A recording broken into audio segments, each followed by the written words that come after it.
I'm delighted to be here today, and I'm going to talk to you a little bit about how I think visually and how I think that assists a particular kind of capability that often extends beyond the more conventional ways of thinking and allows us as designers to explore our own capacity to visualize, our own capacity to ideate in ways that are unexpected or in ways that break the normal pathway of how we think.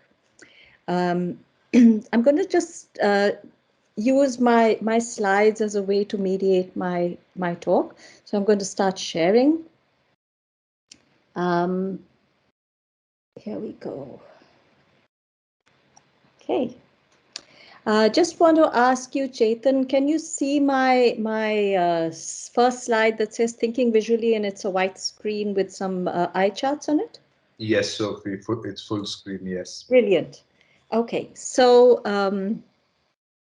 thinking visually is a term that suggests that the eye sees often more than language can comprehend or language can articulate. And a lot of my thinking mediates between what we call the tacit and the explicit in thinking and in design. And as designers, we explicate, that is, we reveal by showing things, by making things into language. And then we often also conceal things by making things a bit abstract and allowing other people a particular kind of passage or pathway into abstraction. And when things are abstracted, they become more more easily understood as concepts, whereas specifics are very often more easily understood as events or something that is specific to something. So that idea of making tacit and making explicit is part of the way in which I like to use visual thinking.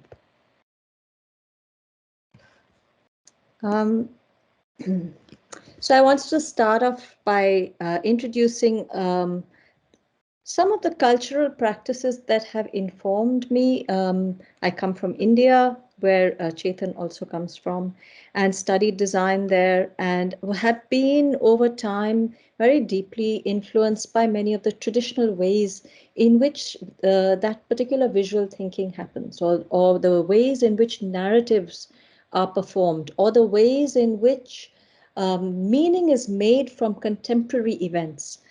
This is a traditional storytelling and song creating tradition from the eastern part of India called Bengal, and these are called Pattachitras, which are basically a song and picture cartoon. This is a beautiful contemporary one that talks about the effect of the coronavirus.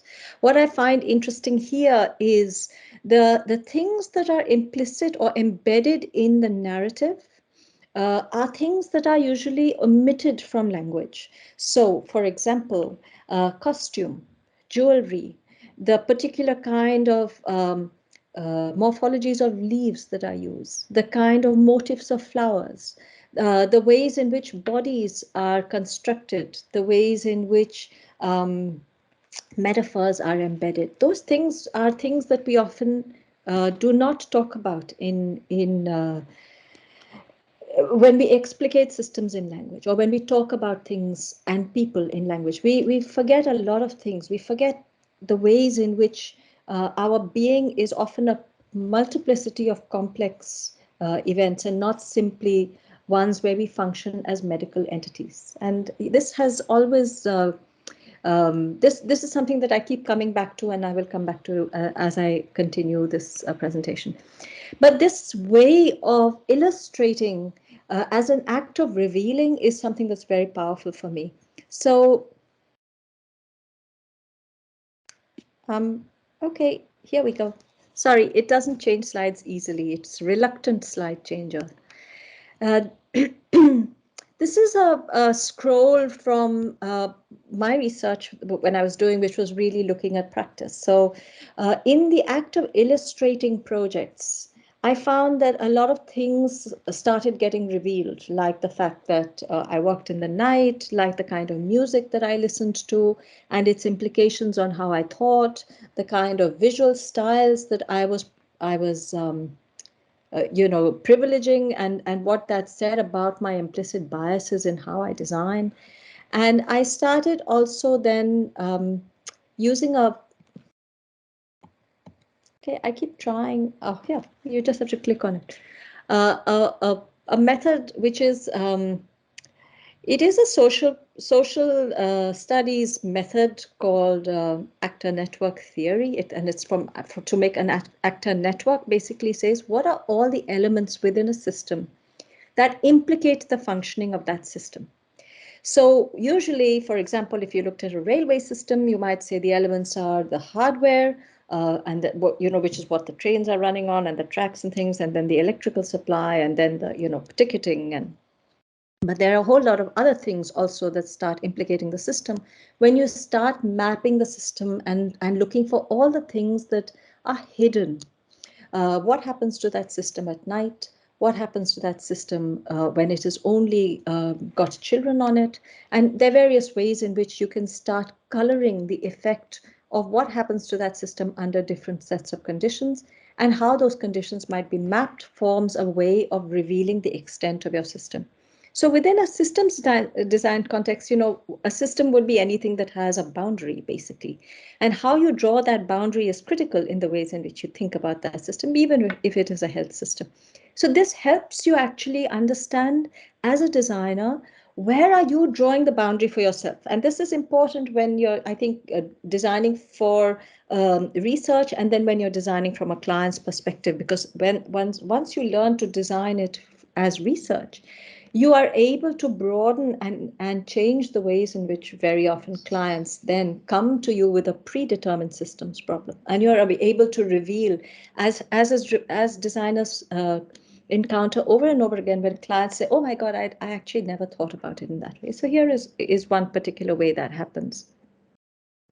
And I think the fact that one is constantly thinking visually. And I just opened one of my old notebooks, and I just opened the first page and photographed what I saw. And, the fact that visual thinking is critical to the ways in which we detemporalize and we desequentialize the ways in which we think, and we lay out things as maps. We do have, we do embed a sequence when we need it, but we're also able to take sequential systems and then break them up. So their hierarchies are then, in a sense, mixed, and their hierarchies are challenged, and their hierarchies are played with. And when you play with hierarchies within systems, you disrupt that system and you allow yourself to penetrate it and see how the different ways in which it might function. So when the pandemic hit us in 2020, I just moved to Emily Carr, and I had to design a new studio. And I was really interested in the ways in which pregnancy as a life event has been taken and medicalized in a particular way. So I had been working on maternal health probes with Saumitri for a while, and I got really interested in the ways in which communication around pregnancy happens, but also the ways in which thinking around pregnancy happens. So the fact is that pregnancy is a life event. We've all come from pregnancy, and some of us may encounter it directly. Some of us may encounter it indirectly. I think all of us have encountered it in some way in media, in film, or in the lives of people that we know, or in animals. But what is really interesting is in the way in which so little is known about it, so little is understood around the narratives around it. And this is a very complex, this is one of the wicked problems. Like we have a whole lot of wicked problems. This is one of the social wicked problems of our lives, where I think this particular condition has been taken into the medical system, simplified and sequentialized in a particular way. And from this, the individual in many cases has been completely removed. And it has been seen then when you enter the system, you are a patient. And it's like this particular framework disempowers the experience of pregnancy. It disempowers a whole lot of other experiences that precede it and experiences that then follow it. So this is the first, 101 of service design is to create journey maps. In my own understanding, this was my first journey map that I created. And you start looking at what are the temporal conditions that are, critical. So you have, it is usually bound by time. It is one of those events that in its actual eventfulness is bound by time. And then there's a preceding time and a post event time. It is a consequence of social conditions. It is a consequence of chemical conditions. It is a consequence of medical conditions, of morphological conditions, and in the ways in which it is then talked about, the way it is sensationalized, and all those kinds of different narratives start getting at. And it's a very complex problem. And how do you begin to even understand what this whole situation is? So journey mapping was the first port of call, and it is through this that I think the first revelation happens as to how do you begin to understand this system. And so you use that particular format of channels, and you use, depending on how you want to break it up, it has different temporal systems, days, weeks, trimesters. You can break it up according to a lunar calendar, as is done in many traditional societies. And those kinds of non-educated or non-literate ways of knowing the truth about your body, which have been, in a sense, um, um, diminished in the whole acceptance of what it is to know your experience, or that phenomenology of your experience. So here is some students who have interpreted this, and you can start seeing the ways in which there is a medicalization of understanding what happens at what stage. And this is revealed through, different kinds of diagnostic imaging, but it is also revealed through conversations with midwives and the ways in which this then has implications on your emotional conditions. So emotions start becoming very key pointers to the experience of the individual, whereas even within this journey map, because it's done as the first event within the course, you can see the heightened amount of importance that is given actually to the hormonal change. This is a continuation, which is a birthing journey map. So it looks at the 3 stages of labor, and in a sense actually disseminates and opens out that whole processual journey. So which is really, what is the infrastructure of this business of pregnancy? So there is the body infrastructure, there's the medical infrastructure, there are systemic infrastructures, etc. So it reveals the entire system, and it asks each student to draw their system's boundary. Where do you want to work within this entire realm of pregnancy? Where do you draw your boundary as a designer, and which particular aspect of this do you find a sense of relationship with? So this is a method. This visualizing allows you to think in a particular way. What it does do, however, is it is a generic form of thinking. Even so, this was a really generic, looking at a 25-year-old woman in Vancouver. When you start actually introducing the individual within this element, within this particular practice, you start changing the ways in which those boundaries are drawn. So here was a very interesting study done for people who are looking at surrogacy. So how is pregnancy understood in those conditions when the body is shared, in a sense? I bring this in only not to explain the map, but to talk about how that idea of giving a persona is very revelatory, because it allows you to then create stories and create situations that make you understand the particular rather than the generic, and the individual rather than the universal system in which everybody is a unified factor. And we need more systems actually that look at the conditions of individuals, so that look at the complexity of what it is to be human, and not only the simplicity of what we can then universalize. Okay, so I was just introducing that little thing to talk about how is, for example, this also understanding how we as designers think. And I've always been really interested in playing with paper and paper cutting. For me, it's this beautiful transition, this dim space between two-dimensional and three-dimensional. So the first, one of the first ways in which I put this up, because this is the provenance of particular kind of work that allows a particular agency with material. So visualizing is not just two-dimensional. For me, it is very much also three-dimensional. So this is the first port of call where you start saying, okay, what is the size of a uterus? It is the size of a fist. And you start actually cutting this out in paper, and you hold these paper cutouts, and you start in the act of holding it and holding it against your body, whether you are male or if it doesn't matter. You start seeing that even though there may be small changes in the in your size as a human being, there is a bandwidth within which it works, and babies are usually born within that bandwidth. And you start understanding the body as the site. This is very critical, because when we think about systems of medicine, we don't think about the body as the site. We often think about the person as a patient. So the body as a site for me became this very interesting way to start looking at the rings you see on the wall are the cervical dilations. So you start also looking at your body, either as a female or even as if you are, and it's not necessarily a gender thing about being within you, but you look at the body and you say, this is 10 centimeters. And you start looking at a 10-centimeter dilation, and suddenly the entire magic of what it is to birth a child, or how this process has worked for millennia, starts becoming really quite incredible and apparent. So in visualization, material starts having a profound effect in the ways in which you begin to understand what it is that you're dealing with, and what is the ways in which does that assist or help you in any way to think about what it is you're dealing with.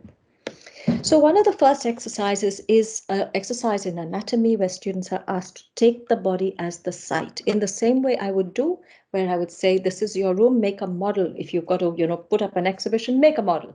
This is your body, this is your site. And so you start understanding what are the various elements. And students are encouraged to actually make these models and understand what it means in this, and get a sense of the tactility of it, the feel of it, the sliminess of it, and all the things that are, in a sense, people get very often really turned off by, because there are many issues that are focused around pregnancy, the body, and especially the female body. And there is a lot of censure and there is a lot of shame. So after a while, it is not just about the medical aspect. It starts opening out and becoming about what are our attitudes towards it? Why can we or can we not speak about certain things? In the silencing of things, what is enabled? What kind of diminishments are allowed? I also have started working with somebody now on this idea of obstetric violence. How do we have obstetric violence as a consequence of the ways in which we shame and diminish conversation? So these are really interesting ways for me to start visualizing the ways in which we think. This project, just to sort of talk about that, this didn't start as a project. It just started as, what is this cervix? And then from this came the understanding of the speculum, how the speculum is this invasive device, how young women from the age of 20 till they're in their 70s have this speculum shoved up, people standing looking up you, and the shame and the embarrassment, the invasion that is felt as a consequence of that. So this is a digital speculum which women use themselves. It's got a camera, it's self-inserted. You can use it both as a measure of dilation of pregnancy, and you can be in consultation with a gynecologist or obstetrician. And it allows a particular control and agency over your own experience. This is just, it's not about this project, but for me, it's really how that particular device, that particular visualization led to this particular kind of outcome. And it's very interesting to see and witness that transition that happens through a particular kind of material thinking or visualization thinking. This is another project which is around, again, in the anatomy, which looks at the breast, the mammary glands. It is for, and as designers, I like the fact that when I talk to designers, I don't have to explain the magic of this, because we are so materially tuned in. We understand all the mystery, beauty, clarity, what is revealed as a consequence of these kinds of things. So this is an embroidery done on interface, which is water soluble. She's dissolved the interface some, and you're just left with this vascular system. So suddenly you start looking at the narrowness, the fineness of this vascular system that is such a critical determinant also in pregnancy, because the breast and the uterus and the whole body is so deeply interconnected. This is the vulva. It's a representation of the vulva with the labia minoris and majoris.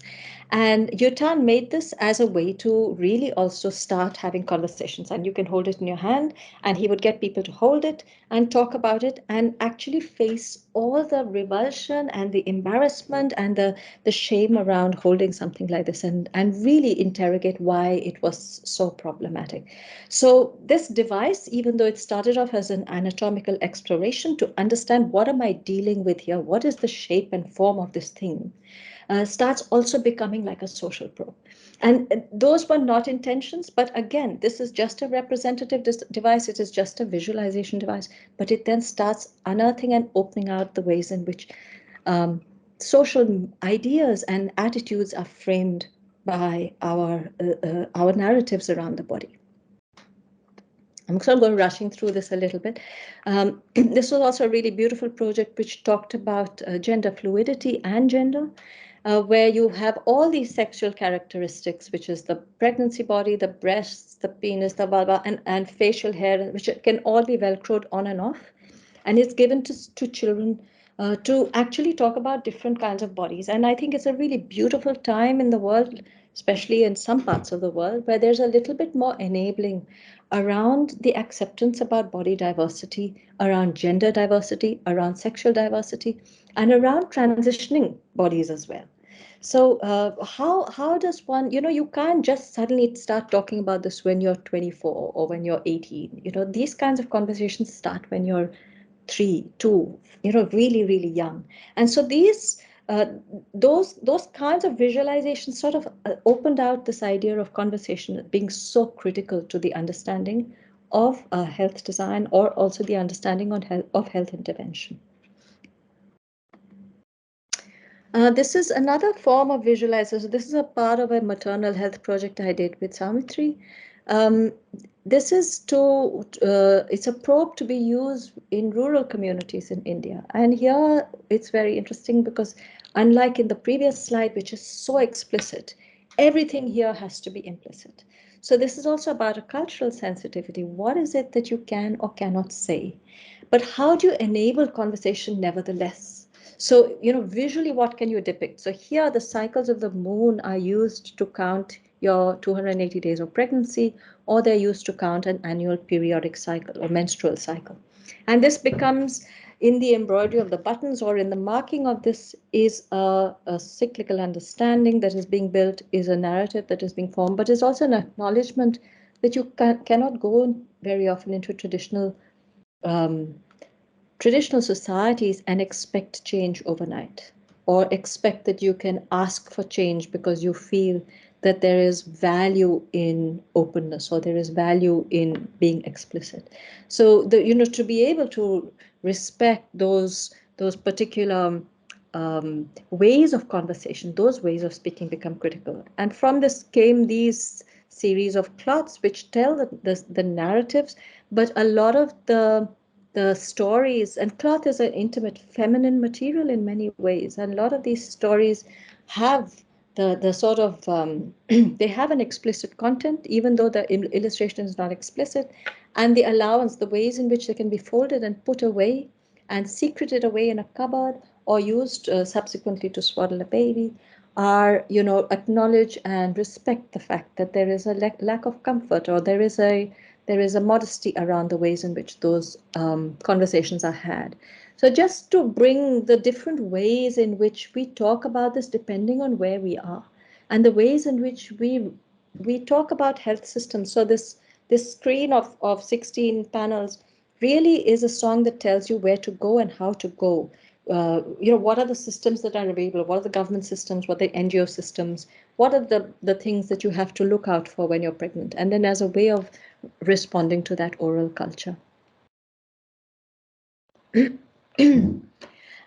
So moving on from that particular embedded narrative of a studio is also different ways of making. I talked about how do you detacitate or how do you retacitate stuff. So how do you make things explicit and then how do you then make them implicit again? And is that important? And very often for designers it becomes an interesting pathway because the ways in which we create um, information can be both creatively but also in terms of the ways in which we communicate that information quite important. So in this particular example that I'm showing you is a model of practice, and each of the black lines you see is a pathway of a particular project, how a particular project may have navigated those areas of practice. These are then, I took these, so I did a whole range of these for 2 years, and then I had all these forms, which became very interesting. They became for me like fingerprints of each project. So I laser cut these out, and I still look at them. And for me, it is what is beautiful is how they become objects of contemplation. Now, this is not about client servicing, but this is about how we think as designers and how we become our own inspiration for the ways in which we can create magic within our practices. So for me, to have these things and look at them is a sort of contemplative device. It's very similar to having an idol if you're overly religious. They become a sort of mnemonics of your own practice or mnemonics of your own work, and they serve to inspire you to think in a particular way. For me, they become ways in which I remember projects and the ways in which I start, assigning forms to particular projects through the sort of navigating or playing with these objects. And is that for me, the point in this is not so much how have I communicated information, but more how have I thought like a designer and how does that inspire me to be a particular kind of designer. So this is a different way for me to start considering the ways in which you create new ways to, or the new kind of methods or thinkings around what is data, what is content, and how do I make that available either just to myself or to a wider audience. That kind of pathway making allows you to sort of start looking at pathways, especially within systems, geomaps, and start, looking at, is there a dominant typology of form, for example, that happens? And that will always be also a consequence of how you've drawn your map, but it is a thought. The other way, which I really enjoyed, was to take my work and put it through a kaleidoscope. So I built this 5-foot kaleidoscope, and I projected my work on it from one side, and you can see it on the iPad, which is the camera is just into the hole of the kaleidoscope. So this is where it says that what is this work? When you look at something over and over again, you establish pathways of looking at it. How do you break that? How do you break those? What are the ways? They're constantly different ways. So I started creating these images of my work that were completely breaking up but still retaining the content integrity of the work. This again is a visualizing. It's a way in which you start thinking about something and where it leads to. For me, it was very critical if it led to a particular kind of geometric pathway and modeling of my practice. I'm not suggesting that this is a great way to look at everything, but I am certainly suggesting that very often to diffuse, to make less clear is as much the job of a designer as to explicate and make very clear. So it's that whole thing to clarify and then obfuscate and clarify and obfuscate. And that works both for you and your practice, but it also works within the performance of design, not for somebody else, but for yourself. And keeps you engaged. And for me, it's that magic of process. It keeps me engaged in my own process because it allows me to find wonder in my work. In ways that I would never have seen this. I didn't make this, but I made it also. And it's that capacity for your work to self-generate itself, or to morph itself, which starts becoming a great way to start rethinking how it is that you're looking at your work, or how you're looking at a piece of data. In this case, forgive me, I'm talking about it through my work, but it's intended for us to also say, how do you take data and start looking at it from a very different point of view, from a very different perspective. There is a thing that I like to do, which is, I keep making little toys as a way to keep engaged with my often isolated life, but one that I enjoy. This is fed by my, when I was a child, I would travel with my father and we would go through, look at seismographs. This is a wind drawer, and it's just made over one morning. And there's a paddle on the top, which the wind blows through my window, and then it draws these patterns.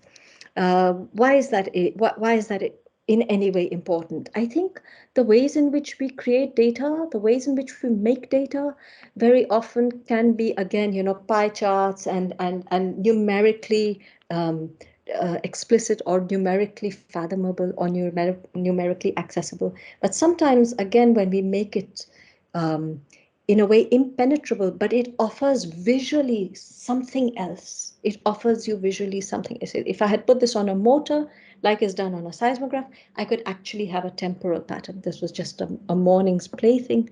But again, it's a very, for me, if I put a little sensor somewhere and I start counting, maybe, something like how many people are walking by here with high heels, and how many people, and what do I do with that data? Because they're kinds of data that you can get depending on what are the tools you use to get that data. So again, visualizing your data and visualizing your information is also determined by how you think about it and how you play with it. And you need to have a little bit of play, I think, in the ways in which you try to, and that's why that actor network theory, because what are the things that you're not recognizing or not seeing that are so critical to what it is to be human? And I mean, again, here's a visualizing thing about, it's a small project that students are given to look at microcosms, so 20 centimeter by 20 centimeter microcosm, and then you analyze what are the elements of that microcosm, and then here is a response of that as a Calder mobile. The beauty about the Calder mobile is that it is um, uh, it's a counterweight structure. So if you remove even one thing, the entire thing crashes. So it's a beautiful metaphor for the environment. Again, taking all those elements which are verbal, putting them into a mobile form, diffuses that clarity, but it does explicate its fragility. It does explicate that essence that we say. You take out, you go and clip one of those things off, and the whole mobile collapses because it's held in such delicate balance. So those ways of visualizing don't always have to be on Illustrator. They don't always have to be hand drawn. You can just work with wire. You find your magic in what it is that you are thinking about, and how is it that how you see, but also to be in a way committed to the variation in the ways any particular truth or any particular narrative might be then understood. And I just wanted to end with a beautiful project just finished by a student at Emily Carr, Andres. Um, this is a project where he has converted it started a very long project. What do you do with digital data that you have? And he basically takes a lot of his data. Here is one example. He translates it into a binary code, and then Jacquard weaves it, and then he embeds within this conductive thread, and there are these beautiful LEDs. Unfortunately, the photographs just don't do it justice. But when it is worn in contact with the bodies, the LEDs start to beat. They've got a heartbeat, and they match the heartbeat of the body. So it's this taking a particular kind of data narrative and visualizing it as an object, and the ways in which you then translate that data, change the ways in which that object can be visualized, or that object can become something that is worn, or something that is a testament of your data. It could be medical, in this case it is photographic, but it can be any data that in his case is a binary code, because there are two colors, but on a jacquard you can have a million colors. So you can, choose the number of ways in which you would like to interpret that data. So, here's a really sophisticated technological kind of way in which visualization has been again made tacit, in a sense, has been diffused, but still retained its data integrity. I'd like to just end with a project that I'm starting now called Body Cosmologies, and it's again going down, looking at health design, and the ways in which we have different kinds of ways in which we do health research. This is both a language and visual project which looks at the mythologies around the body. We're using ideas of body maps, which were developed during during the HIV AIDS I've forgotten the word event, no, outbreak in the 80s, and the complete loss of community agency that a lot of the sufferers had. Body mapping became a way to reveal and expose the pain that a lot of them were feeling.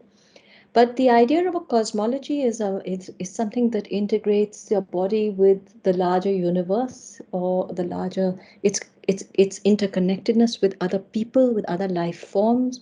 And so I'm looking at newer ways to interpret both medical imaging, by a scientific understanding that we have, and also a spiritual ways in which we see our bodies as being part of a universe where the universe is contained within us as much as we are contained within it, and looking at the ways in which we can create these cosmologies to change the ways in which we create our own contemporary mythologies around the body, and then change the ways in which we talk about it and allow a different kind of medical knowing around it. And this is something that we are seeing happening very slowly, but a greater acceptance around how the body and our own language around it recursively implicates our health.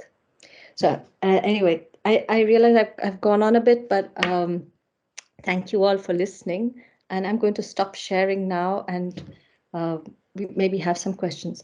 I mean, if I can figure out how to stop sharing.